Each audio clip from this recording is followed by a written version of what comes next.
हमने क्या स्टार्ट किया था कल? सॉलिबिलिटी। सॉलिबिलिटी क्या होता है? अमाउंट ऑफ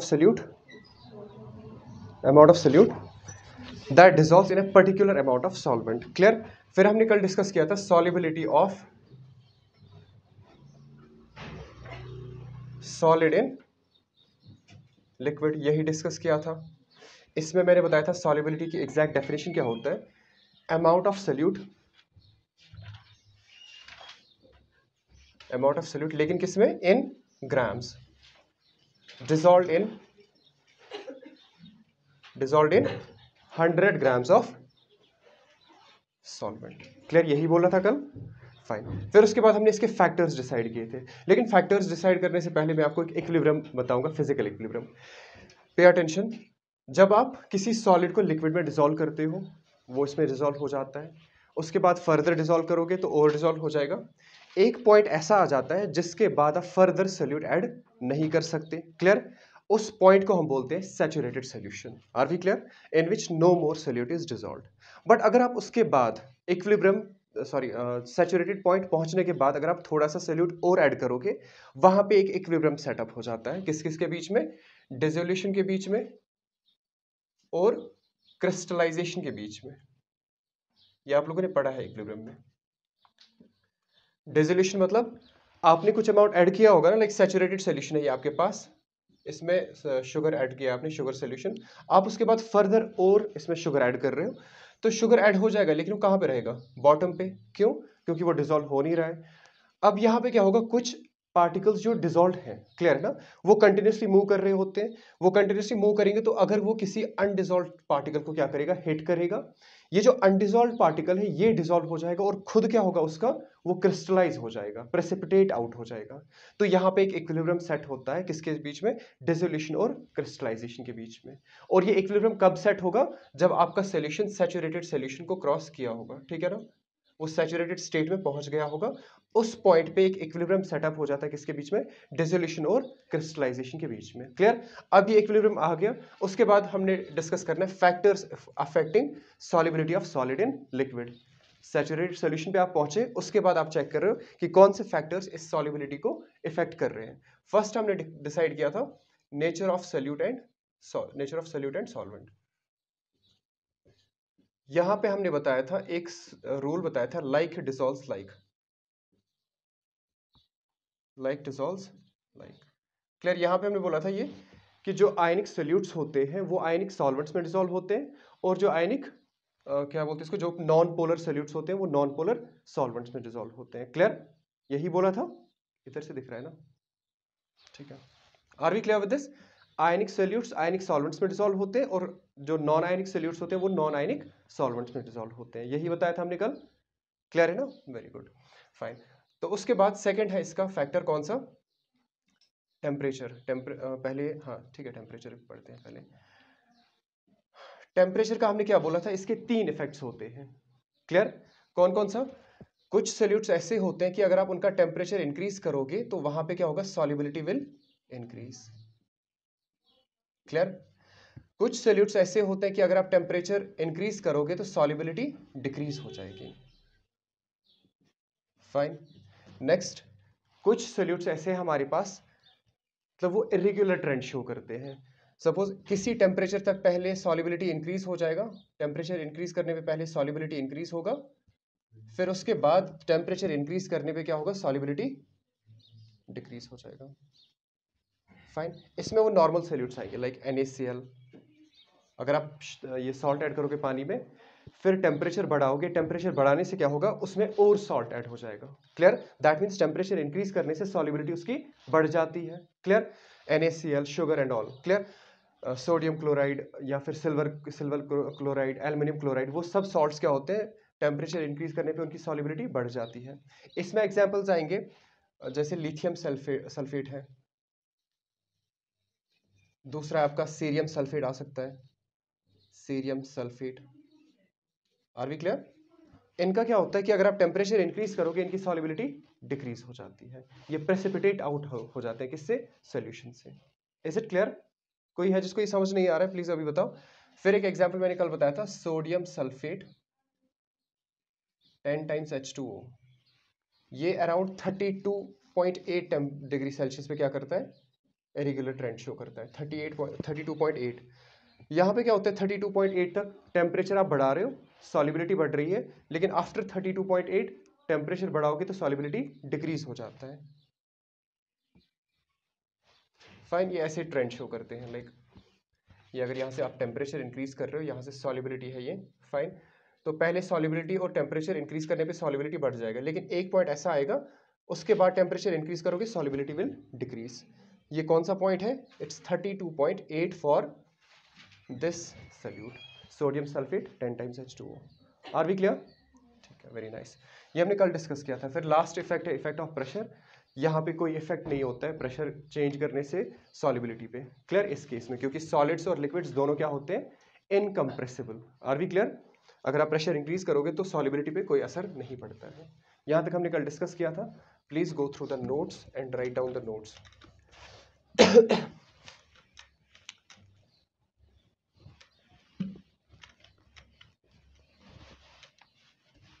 ये चीज़ें हमने कल डिस्कस की थी। Please go through the notes and write down the examples. Examples बहुत ज़्यादा इंपॉर्टेंट है। दे गिव यू 4 सॉल्वेंट्स या 4 सॉल्यूट्स, फिर वो पूछते हैं कि इनमें से किसका ये टेम्परेचर इंक्रीज करने पे सॉलिबिलिटी बढ़ेगा या कम होगा, या इरेगुलर ट्रेंड कौन शो करता है, वो यही पूछते हैं। फाइन, नेक्स्ट है solubility of gas in liquid. ये हमें आज पढ़ना है, गैसेस इन लिक्विड्स। सॉलिबिलिटी यहाँ पे क्या होगा, कैसे डिफाइन करोगे आप, amount of solute, same amount of solute dissolved in particular amount of solvent. कल हमने बोला था amount of solute in grams dissolved in 100 grams of solvent. यहाँ पे आप क्या बोलोगे, amount of solute in centimetre cube dissolved in particular amount of solvent, particular amount of solvent at a particular temperature, clear, at particular temperature. This is the definition of solubility for gases in liquids. Are we clear? कितना amount salute का dissolve हो रहा है, लेकिन यहाँ पे आप litres में लोगे, मिलीलीटर्स में लोगे, क्लियर है ना, क्योंकि हम वॉल्यूम डिस्कस कर रहे हैं। गैस को आप मास में डिसाइड नहीं कर सकते, यहाँ पे इजी होगा इन सेंटीमीटर क्यूब। सेंटीमीटर क्यूब आपको पता है ना, it's somewhat millilitres. Like 1 centimetre cube कितने मिलीलीटर्स होता है, एनीवन? 1 ml। क्लियर, ये याद रखना हमेशा, दिस कन्वर्जन केमिस्ट्री में काफी यूज होता है ये। Are we clear with this? Pay attention. यहाँ पे हमें गैस डिसॉल्व करना है, किसमें, लिक्विड में डिसॉल्व करना है। तो सपोज आप एक कंटेनर ले रहे हो, आपने इसमें लिक्विड रखा है, और यहाँ से इसको बंद किया है ऊपर से, ठीक है। तो यहाँ पे जो गैस के पार्टिकल्स होंगे, कुछ गैस के पार्टिकल्स क्या करेंगे, वो लिक्विड के अंदर डिसॉल्व हो जाएंगे, क्लियर। फिर एक पॉइंट ऐसा आएगा कि number of gas particles going into the liquid will become equal to the number of particles of gas leaving the liquid, clear है ना। जितने गैस के पार्टिकल्स इसमें डिसॉल्व हो रहे हैं, उतने ही गैस के पार्टिकल्स इससे बाहर आ रहे हैं। इसी को हम बोलते हैं equilibrium. Forward reaction is equal to the backward reaction. यहाँ पे हम फिजिकल चेंज का बोल रहे हैं, तो number of particles of gas dissolve inside the liquid will become equal to the number of particles of gas living the liquid, clear. तो ये इक्विलिब्रियम सेटअप हो गया। उसके बाद हम डिसाइड करते हैं कि कौन से फैक्टर्स अफेक्ट करते हैं solubility of gas in liquid. सबसे पहला है nature of solute and solvent. बताओ कौन सा गैस लिक्विड में डिसॉल्व होता है, मैंने कल बताया था थोड़ा सा। वो वाले गैसेस, जनरली ये जनरल ट्रेंड है, वो वाले गैसेस जो पानी के साथ रिएक्ट करते हैं, ऐसा देखा गया कि वो पानी में इजीली डिसॉल्व हो जाते हैं। Are we clear? फाइन, जैसे अमोनिया है, अमोनिया पानी के साथ रिएक्ट करके क्या बनाता है, अमोनियम हाइड्रोक्साइड। जैसे आपके पास है सल्फर डाइऑक्साइड, पानी के साथ रिएक्ट होकर क्या बनाता है, सल्फ्यूरस एसिड, कार्बन डाइऑक्साइड, ठीक है। ये पानी में इजीली डिसॉल्व हो जाते हैं, क्लियर। फिर कुछ गैस है जैसे हीलियम है, नाइट्रोजन है, वो पानी में इजीली डिसॉल्व नहीं होते हैं क्योंकि वो उसके साथ रिएक्ट भी नहीं करते हैं, क्लियर। ऑक्सीजन का अमाउंट, कुछ अमाउंट डिसॉल्व हो जाता है लेकिन कम अमाउंट, क्लियर है ना, is it clear? Very nice. तो यहाँ पे आपको नेचर क्या याद रखना है, वहां पे आपने रखा था याद, लाइक डिसॉल्व लाइक। यहाँ पे आपको ऐसे याद रखना है कि generally those solutes, those gases which react with the solvent are soluble in that solvent, clear है ना। उस सॉल्वेंट में वही गैसेस डिसॉल्व होंगे जो उसके साथ रिएक्ट कर रहे हैं। Are we clear? Is this point clear? फिर आपको वो गैसेस याद रखने कौन सा सॉल्वेंट किस गैस के साथ रिएक्ट करता है और वो उसको डिसॉल्व भी करेगा। Fine. Second is temperature. You please tell me, temperature क्या असर करेगा, क्या इफेक्ट करेगा solubility of gas in liquid? Anyone? सोचो थोड़ा। टेम्परेचर आप इंक्रीज कर रहे हो, इंक्रीज करो या डिक्रीज करो, कोई इफेक्ट पढ़ लो आप। टेम्परेचर इंक्रीज करने पे क्या होता है? सॉल्युबिलिटी बढ़ेगा या कम होगा? टेम्परेचर इंक्रीज करने पे सॉल्युबिलिटी का क्या होगा? डिक्रीज होगा। क्यों?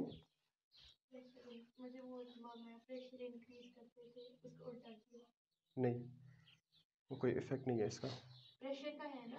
प्रेशर का छोड़ो, अभी हम टेम्परेचर डिस्कस कर रहे हैं। कोई बता सकता है?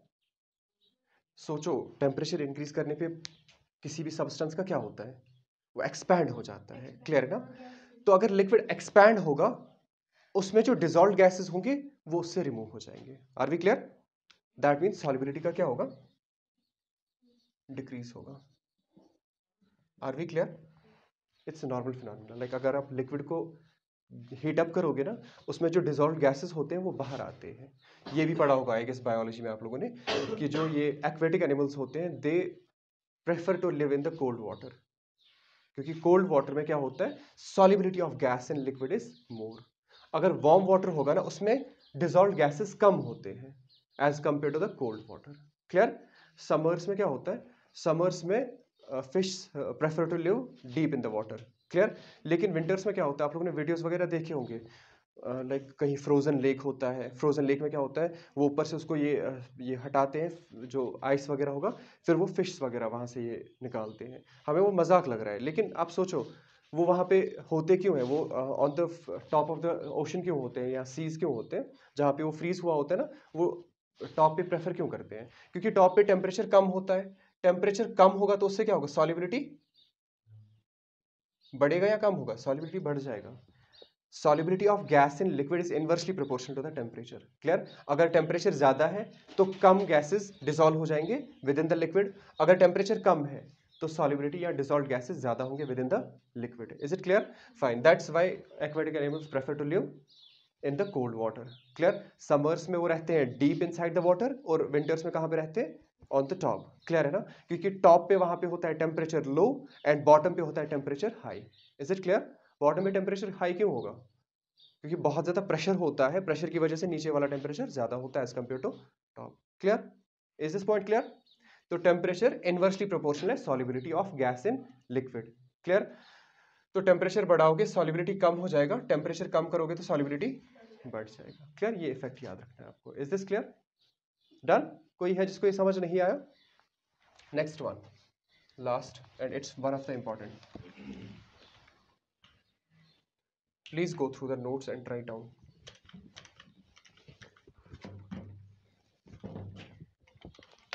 Have a look here. Effect of pressure. इतना तो पता होगा सबको कि अगर आप प्रेशर बढ़ाओगे उससे क्या होगा, डिसॉल्व गैसेस लिक्विड के अंदर ज्यादा होते हैं। क्लियर?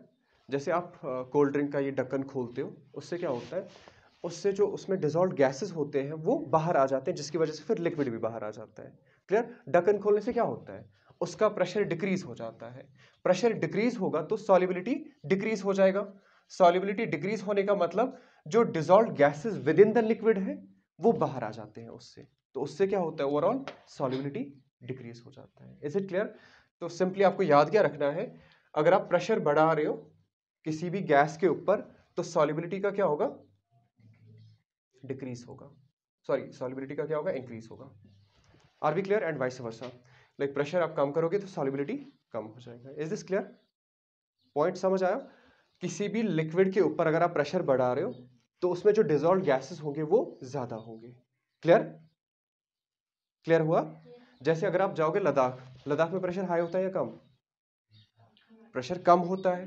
प्रेशर कम होगा तो सॉल्युबिलिटी का क्या होगा, सॉल्युबिलिटी भी कम होगा।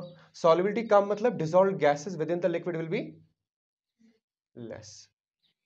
गैसेस इन लिक्विड कम, इस वजह से पैंगोंग लेक में एक्वेटिक लाइफ बहुत कम है। क्लियर?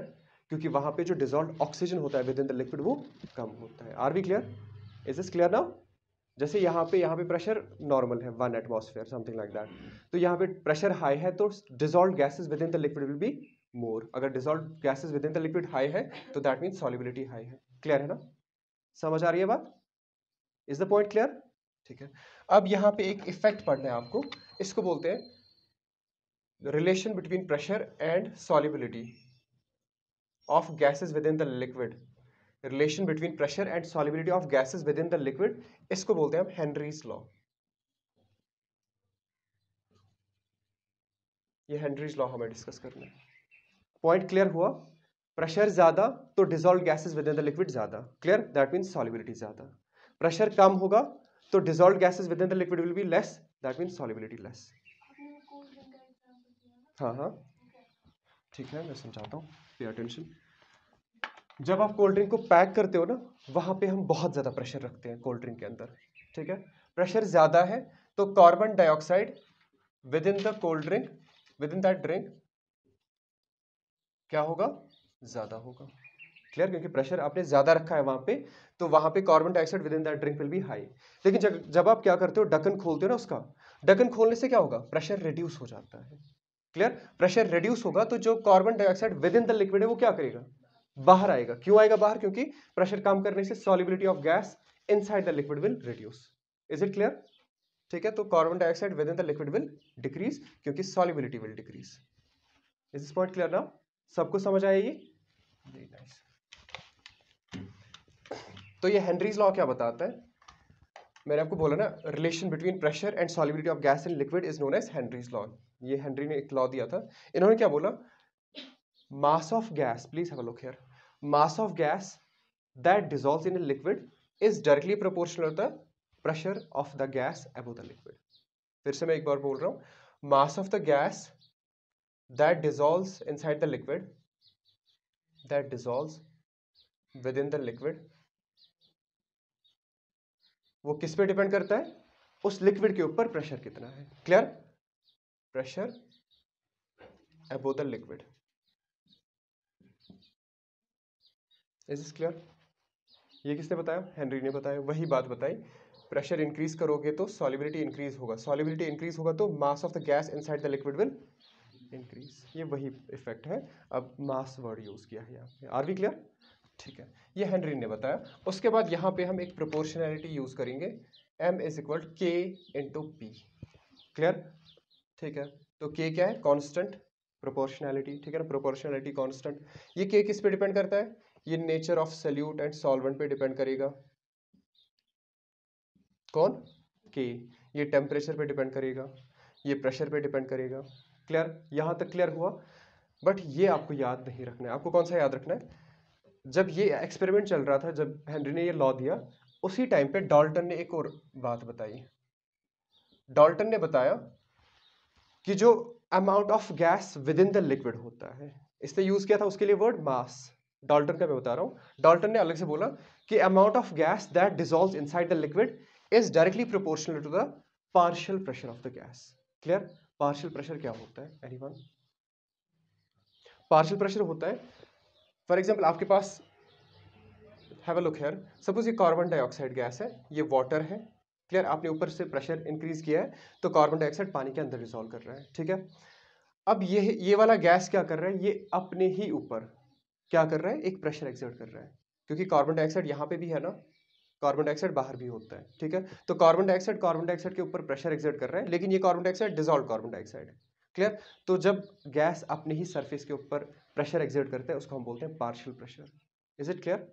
फॉर एग्जाम्पल अगर मैं यहाँ पे ऑक्सीजन गैस भी भरूं यहाँ पे, क्लियर? तो ऑक्सीजन गैस अलग से प्रेशर एक्सर्ट कर रहा है, कार्बन डाइऑक्साइड अलग से प्रेशर एक्सर्ट कर रहा है, टोटल प्रेशर पीटी होगा। क्लियर है ना? लेकिन यहाँ पे जो ऑक्सीजन का प्रेशर होगा PO2 plus P carbon dioxide, इसको बोलोगे आप पार्शियल प्रेशर ऑफ ऑक्सीजन, इसको बोलोगे partial pressure of carbon dioxide. Clear है ना? तो टोटल प्रेशर इन दो पार्शियल प्रेशर्स का सम होता है। टोटल प्रेशर है ये, पार्शियल प्रेशर नहीं है, ये दो पार्शियल प्रेशर्स हैं। क्लियर? इसी तरह अगर आप गैसेस बढ़ाओगे तो that will be the sum of all those partial pressures. Is it clear? तो डाल्टन ने क्या बताया? डाल्टन ने बताया कि जो amount of gas that dissolves inside the liquid is directly proportional to the partial pressure of the gas. Is it clear? Fine.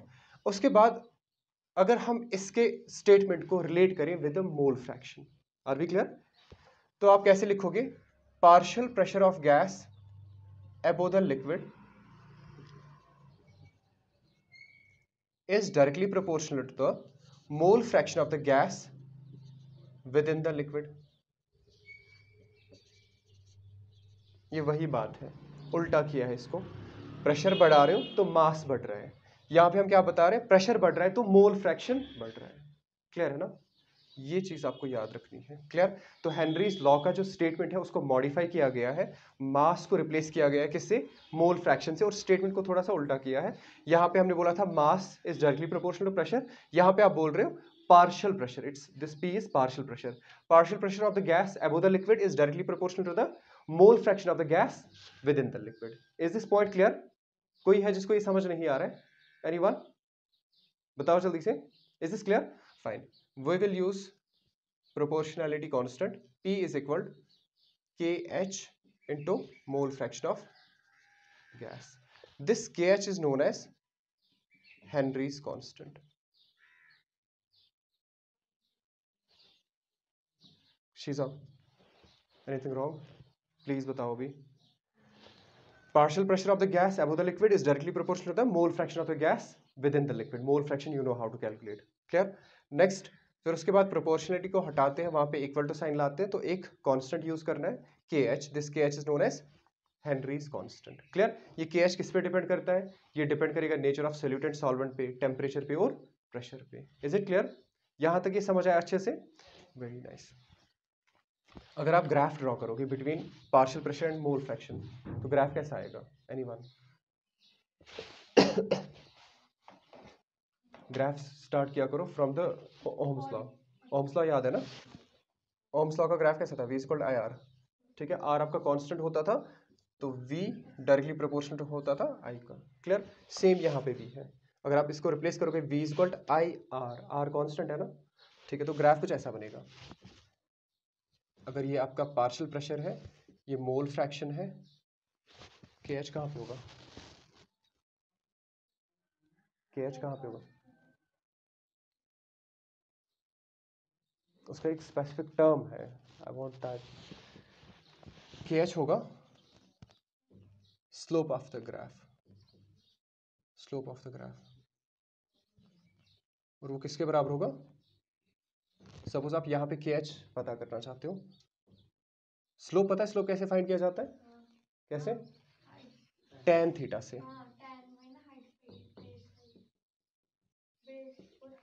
ठीक है, परपेंडिकुलर बाय बेस. ठीक है, परपेंडिकुलर बाय बेस. सपोज आप यहां पे बताना चाहते हो इसका KH का वैल्यू, तो आप क्या करोगे? इस पॉइंट पे कितना मोल फ्रैक्शन होगा और इस पॉइंट पे कितना ये क्या बोलते हैं इसको, पार्शियल प्रेशर होगा. तो पार्शियल प्रेशर का वैल्यू आप लगा दोगे और साथ में मोल फ्रैक्शन का वैल्यू लगा दोगे. क्लियर है ना? क्योंकि अगर आप यहां से चेक करोगे KH किसके बराबर होगा? Partial pressure divided by mole fraction. Is it clear? इन दोनों का रेशियो लोगे, you will get value of KH, Henry's constant. ठीक है, बहुत ज़्यादा इंपॉर्टेंट है ये.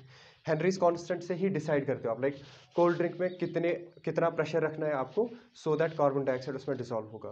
क्लियर है ना? ये डिसाइड करता है कि आपको प्रेशर कितना एक्सर्ट करना है वहां पे. क्लियर? Is is clear?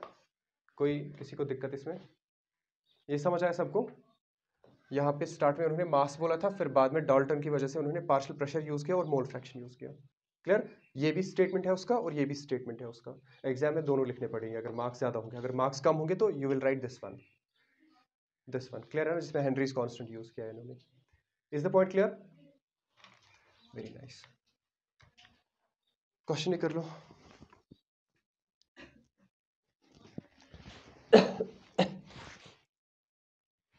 लिखो क्वेश्चन.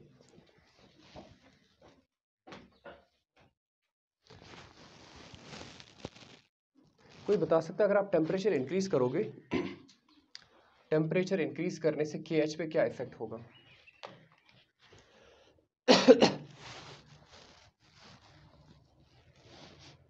बताओ. KH कम होगा. क्यों?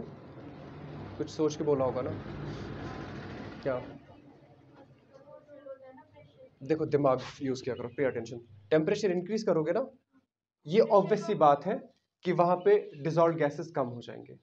डिजॉल्व गैसेस कम होंगे तो पी कम होगा या मोल फ्रैक्शन कम होगा? दिमाग लगाओ। अगर आप क्या कर रहे हो, टेम्परेचर बढ़ा रहे हो, partial pressure of the gas above the liquid कम होगा या mole fraction of the gas within the liquid कम होगा? देखो सही है, सॉल्युबिलिटी कम हो जाएगा। टेम्परेचर इंक्रीज करने से क्या होता है, सॉल्युबिलिटी कम होता है। अभी पढ़ा ना, 2 मिनट पहले यही पढ़ा था ना। अगर सॉल्युबिलिटी कम हो रहा है that means mole fraction of the gas inside the liquid will decrease. अगर वो लिक्विड में डिक्रीज होगा तो कहां पे जाएगा, अबव द लिक्विड, ठीक है। That means partial pressure will increase. Clear? उतना आपको बताना नहीं था, आपको केएच का वैल्यू बताना था। तो यहां पे क्या होगा, प्लीज हैव अ लुक। आप क्या कर रहे हो, टेम्परेचर बढ़ा रहे हो, सॉल्युबिलिटी कम हो रहा है। सॉल्युबिलिटी कम हो रहा है तो मोल fraction of the gas will decrease. Mole fraction अगर इसका डिक्रीज हो रहा है तो केएच का वैल्यू क्या होना चाहिए, इंक्रीज होना चाहिए। लेकिन यहां पे क्या हो रहा है, जब आप मोल फ्रैक्शन कम कर रहे हो आपका partial pressure above the gas will increase, तो ओवरऑल केएच का वैल्यू क्या होगा, इंक्रीज हो जाएगा। क्लियर? तो केएच का वैल्यू इंक्रीज होगा। टेम्परेचर इंक्रीज करने पे केएच का वैल्यू बढ़ जाता है क्योंकि मोल फ्रैक्शन, ये सॉल्युबिलिटी जो होता है वो डिक्रीज हो जाता है। क्लियर? याद रहेगा, टेम्परेचर इंक्रीज करने पे केएच का वैल्यू भी इंक्रीज हो जाता है। ये समझ आया अच्छे से? दिस पॉइंट चेक करो, टेम्परेचर इंक्रीज होगा तो सॉल्युबिलिटी डिक्रीज होगा। सॉल्युबिलिटी डिक्रीज होगा that means mole fraction decrease हो रहा है। अगर mole fraction within the liquid decrease हो रहा है तो partial pressure above the gas will increase. But वो partial pressure above the gas किसकी वजह से इंक्रीज होगा, ये तो डिक्रीज हो रहा है, वो किसकी वजह से इंक्रीज होगा, केएच के इंक्रीज होने की वजह से। क्लियर हुआ? ये पॉइंट समझ आया? This one is very important point. Temperature increase होगा तो केएच का वैल्यू इंक्रीज होगा। क्यों? क्योंकि ये डिक्रीज हो रहा है, ये डिक्रीज हो रहा है, बट ये इंक्रीज हो रहा है। अगर ये इंक्रीज हो रहा है तो किसकी वजह से इंक्रीज हो रहा है, केएच का वैल्यू बढ़ रहा है। क्लियर? फिर से ये समझाना है this point. Muntaha, is this clear? Hoor, ये पॉइंट समझ आया? Arooj, I hope so. Fine, लिखो question. KH for carbon dioxide, KH for carbon dioxide at 298 Kelvin is Henry's constant जिसको बोलते हैं। KH for carbon dioxide at 298 Kelvin is 1.67 into 10 raised power 8 pascals. 1.67 into 10 raised power 8 pascals. Calculate mass of carbon dioxide. Calculate mass of carbon dioxide dissolved in 500 ml 500 ml soda at 2.5 atmosphere. 2.5 atmosphere carbon dioxide pressure. At 2.5 atmosphere carbon dioxide pressure at 298 Kelvin.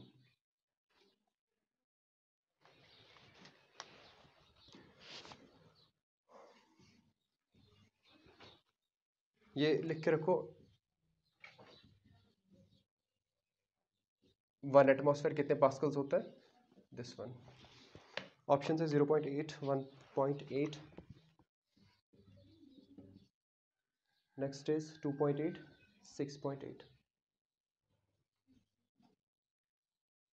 इसके questions पूछे जाते हैं exam में।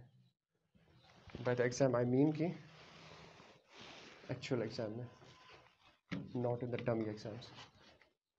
To it आएगा। क्या क्या given है, एक तो आपको KH गिवन है 1.67 into 10 raised power 8 पास्कल्स। और क्या गिवन है, और आपको partial pressure of the carbon dioxide given है, वो कितना है, it's 2.5 atmosphere. And definitely you will convert it into the pascals. क्या हो गया Minna? Anything wrong there? Please बता दो अभी। If anybody has any queries please let me know right now. You are given with these two things like KH और P carbon dioxide. आपको क्या पूछा जा रहा है? मास ऑफ कार्बन डाइऑक्साइड डिसॉल्व्ड, ठीक है ना? आपको मास बताना है, मास ऑफ कार्बन डाइऑक्साइड। क्लियर? वो कितना होगा? How will you proceed? You will use Henry's law. Clear है ना? Simply Henry's law. Partial pressure of carbon dioxide above the liquid is equal to Henry's constant multiplied by mole fraction of the carbon dioxide within the liquid. अब solve करो। और इन्होंने word use किया है soda. Soda क्या होता है? Soda very nice, carbonated drink, नहीं वाटर, ठीक है? सोडा जनरली हम बोलते हैं carbon dioxide in water.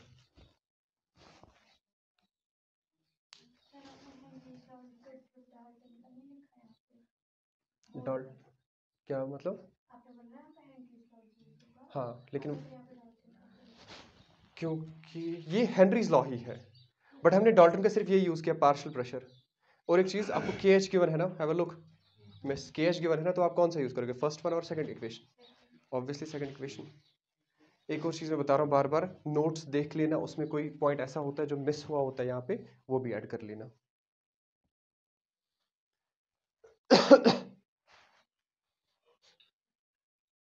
And Sunday को टेस्ट होगा, जितना भी पढ़ा होगा तब तक संडे को टेस्ट होगा। फिलहाल इस संडे केमिस्ट्री का है, नेक्स्ट संडे फिजिक्स का होगा, and eventually next Sunday bio का होगा।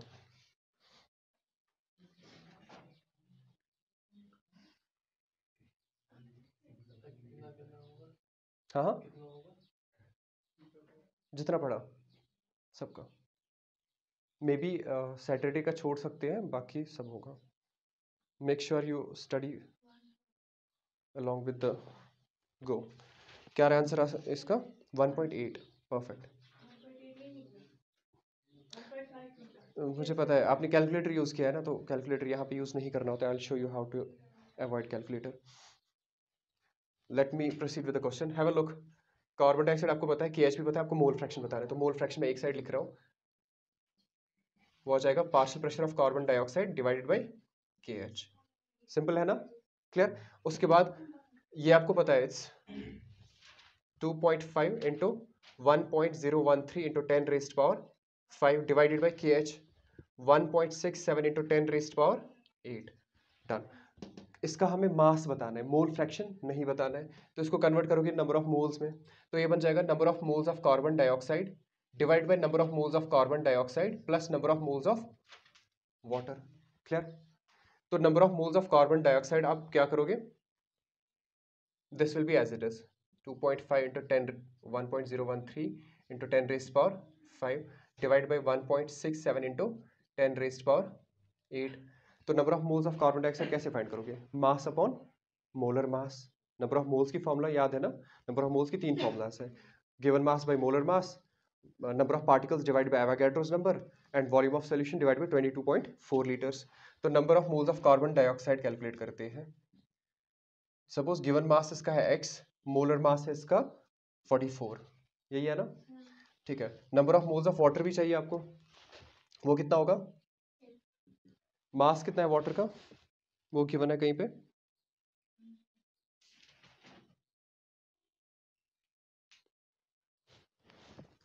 एक सेकंड, मास वाटर का चाहिए हमें।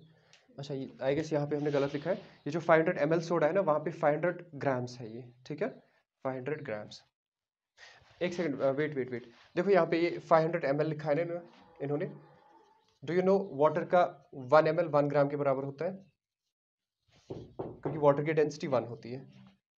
क्लियर? तो अगर आपको ml गिवन है तो इसका मास कितना होगा? 500 ग्राम्स। तो number of moles of water क्या होगा? Mass upon molar mass. मास कितना है इसका? 500। मोलर मास कितना होगा वाटर का? 18. Do you know these terms, these numbers? Like water का मोलर मास है 18, कार्बन डाइऑक्साइड का है 44. क्लियर? तो आप यहाँ पे सब्सटीट्यूट करोगे, एक अप्रोक्सीमेशन लोगे आप यहाँ पे. Number of moles of carbon dioxide is very very less than number of moles of water. तो ये जो डिनोमिनेटर में टर्म है ना, इसको आप ऐसे लिख सकते हो, number of moles of carbon dioxide plus number of moles of water is equal to number of moles of water. क्योंकि मान लो ये 500 है, सपोज ये 500 है, ये 0.1 है, तो इस 0.1 से कोई असर नहीं पड़ेगा on addition with this. Clear? ये करते हैं ना अप्रोक्सीमेशन डिनोमिनेटर में. ये 500 है, ये 0.1 है, तो 500 प्लस 0.1 इज 500 ही. तो दैट मीन्स ये लिखने की जरूरत नहीं है because it approach to 0. Clear? That means denominator में कार्बन डाइऑक्साइड लिखने की जरूरत नहीं है. You can write number of moles of carbon dioxide divide by number of moles of water. तो this will be as it is. उसके बाद आप ये वैल्यूज यहाँ पे सब्स्टिट्यूट करोगे. Clear? You will get the mass of carbon dioxide आएगा. Try कर लेना, कोई बात नहीं, कल मैं फिर से दिखा सकता हूँ ये. Will wind up here. चलो, अल्लाह हाफिज़, टेक केयर.